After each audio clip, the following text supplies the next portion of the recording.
All right, welcome to part two of the service contract training. In part one, I told you that here in part two, we're going to start off with how do you sell a business owner? What are some of the things you want to say to them? What are some of the questions you want to have? What kind of questions do you want to ask them, and so on.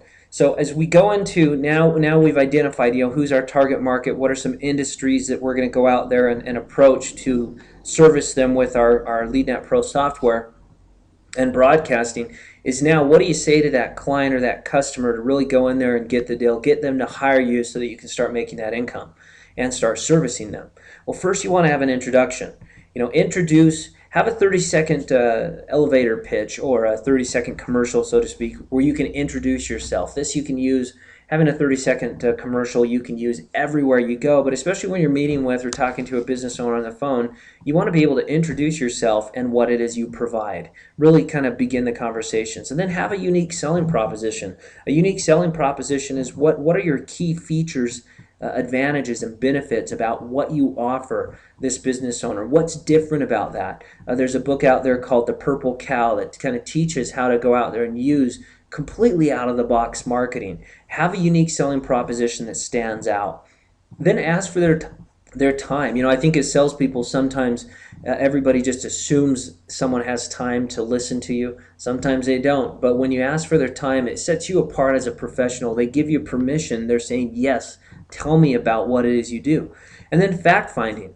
Have a series of questions, which we'll actually go over in segment 3 of some of the questions that you're going to want to ask these individuals, number one, to get to sell at the end of the sale, but number two, to learn more about what they offer. When you ask good, appropriate questions, trust me, it makes you look like an expert. Nobody likes a salesman, but everybody loves somebody who's interested in what they do. And when you ask questions, it appears that you're interested in what they do. It makes you look like an expert, and they'll give you all the information you need to sell them if you ask the right question. Then have a presentation. That presentation could be a verbal presentation, a PowerPoint presentation, a written presentation. Most of my presentations of my services, they're normally verbal because I ask so many good questions that by the time we get done, I can verbalize a custom presentation specifically to their needs, and it helps me land more deals.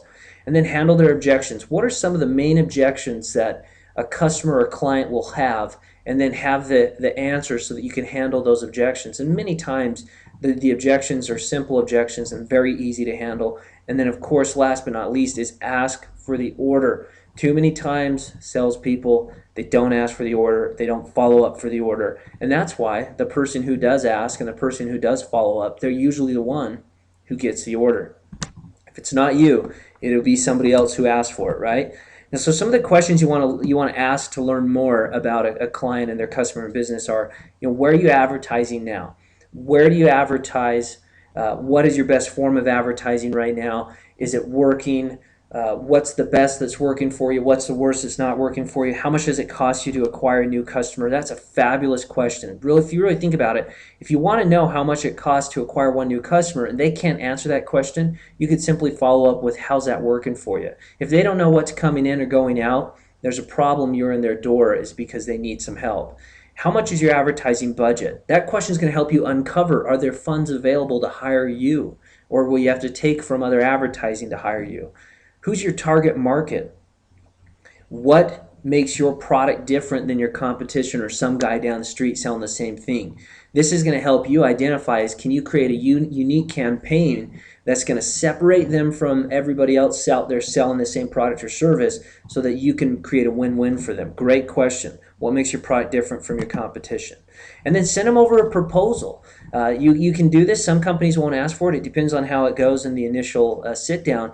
But send them over a proposal. And some key things you want to have in your proposal is an introduction to your product or service, an introduction to who you are. Now you don't have to go into your life's history from the day you were born until right now, but just an introduction of your service product, a little bit about who you are, an overview of those services and products, of what you do. What are the terms of service? Is it a monthly contract, a 6-month, 12-month contract? What are the terms of service, and spell it out? And then what's the pricing? Make sure you spell out the pricing so they're very clear on, this is what I get for this price. You don't want to have them come back later and say, well, I thought it was this.